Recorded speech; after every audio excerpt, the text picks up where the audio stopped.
மனசோர்விலே இருக்கின்ற அர்ஜுனனை பார்த்து கிருஷ்ணன் இந்த பலவீனத்தை எல்லாம் விற்று எழுந்து நில்லு, எப்படி அது இந்த மாதிரி எல்லாம் உனக்கு எப்படி எண்ணங்கள் வரலாம் அப்படின்னு எல்லாம் சொல்லி உசுப்பேற்றி விடுறாருன்னு பார்த்தோம். ஆனால் அர்ஜுனன் வந்து அவ்வளோ சீக்கிரத்தில் சம்மதம் எல்லாம் சொல்லலை. அவனுக்கு இன்னும் நிறைய கேள்விகள் இருந்தது, குழப்பங்கள் இருந்தது.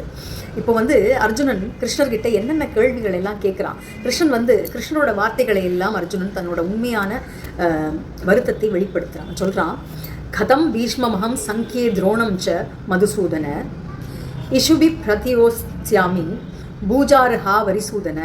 அதாவது மதுசூதனா, கிருஷ்ணா, பீஷ்மர் துரோணர் போன்ற பூஜிக்கத்தக்கவர்களை நான் எப்படி போர்க்களத்திலே அம்புகளால் துளைப்பேன், எப்படி நான் அவர்களை எதிர்த்து போராடுவேன் அப்படின்னு கேட்குறான். அதாவது நம்ம ஒரு டிபேட்டில் இருக்கோம்னு வச்சுக்கோங்களேன், நம்மளோட ஆப்போசிட் டீமில் டீச்சர்ஸ் ப்ரொஃபஸர்ஸ்லாம், நம்மளோட ப்ரொஃபஸர்ஸ்லாம் நிற்கிறாங்கன்னு வைங்க. அவங்களோட கருத்தை எப்படி எதிர்த்து பேச முடியும், நமக்கு கற்றுக் கொடுத்தவங்களுக்கு எதிராக எப்படி போர் தூக்குறது அப்படின்னு சொல்லி அர்ஜுனனுக்கு ரொம்ப கஷ்டமாக இருக்குது. அர்ஜுனன் இந்த போரை தவிர்ப்பதற்காக அடுத்து ஒரு தீவிரமான வாதத்தை முன்வைக்கின்றான். குருன ஹத்வாஹி மகானுபாவான் ஸ்ரேயா போக்தும். அதாவது இந்த உலகத்திலே குருக்களை கொல்லாமல் பிச்சை எடுத்து வாழ்வது சிறந்ததுன்னு சொல்கிறான். ஆனால் பொருள் ஆசை இருக்கிற இந்த குருக்களை நான் கொன்று இரத்தத்தால் நனைந்த போகங்களை எப்படி அனுபவிப்பது? ஒரு பெரிய ப்ராஜெக்டுங்க. அந்த பெரிய ப்ராஜெக்டில் நெறிமுறை இல்லாத விஷயங்கள்லாம் இருக்குது அப்படின்னு நமக்கு தெரியுது. அப்போது அந்த ப்ராஜெக்டை விட்டுட்டு ஒரு சாதாரண வேலையை பார்த்து சம்பாதிக்கலாமே தவிர அந்த ப்ராஜெக்டில் இருக்கிற நம்மளோட ஃப்ரெண்ட்ஸ் எனிபடி அவங்களெல்லாம் ஏமாற்றி சம்பாதிக்கக்கூடாது அப்படின்னு நம்ம யோசிப்போம் இல்லையா? அந்த மாதிரி ராஜ்யத்தை விட தர்மம் முக்கியம் என்று அர்ஜுனன் பேசுகின்றான். குழப்பத்திலே இருக்கின்றான். இவ்வளவு கேள்விகள், இவ்வளவு வாதங்கள். ஆனால் அர்ஜுனனுக்கு ஒரு தெளிவே கிடைக்கல. எவ்வளோ கிருஷ்ணன் சொன்னாலும் கேட்கல.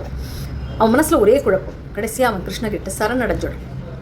காத்பன்ய தோஷோ பகத ஸ்வபாவ, அதாவது பயமற்ற தன்மையினாலே எனது சுபாவம் கெட்டு போகின்றது. தர்மத்தை பற்றிய தெளிவற்ற மனதோடு நான் உன்னிடம் கேட்கின்றேன், எது எனக்கு மிகச் சிறந்தது என்பதை உறுதியாக சொல் கிருஷ்ணா. நான் உனது சீடன், உன்னிடம் சரணடைந்த என்னை ஆசீர்வதிப்பாயாக. இந்த இந்த இடம் வந்து ரொம்ப முக்கியமானதுங்க. ஒரு பெரிய பிரச்சனையில் நம்ம சிக்கிக்கிட்டு இருக்கோம்னு வச்சுக்கோங்களேன், எல்லா வழிகளுமே அடைபட்டு போகும். அப்போ ஒரு முழு நம்பிக்கை உள்ள ஒருத்தர்கிட்ட எனக்கு என்ன செய்யறதுன்னு தெரியல, நீங்க தான் வழிகாட்டணும் அப்படின்னு நம்ம சரணடைவோம் இல்லையா?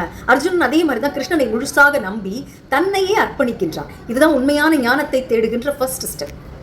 அர்ஜுனன் தன்னை ஒரு சீடனாக கிருஷ்ணர்கிட்ட முழுசா ஒப்படைச்ச அந்த தருணத்துல இருந்து தான் கீதையினுடைய ஆழமான ஞான உபதேசம் ஸ்டார்ட்டே ஆகுது. வெறும் பேருக்கு போர்க்களத்துக்கான உபதேசமே இல்லை. நம்ம ஒவ்வொருத்தருடைய வாழ்க்கை போரையும் ஜெயிக்கக்கூடிய சக்தி வாய்ந்த ஒரு கைடன்ஸ், ஒரு வழிகாட்டி.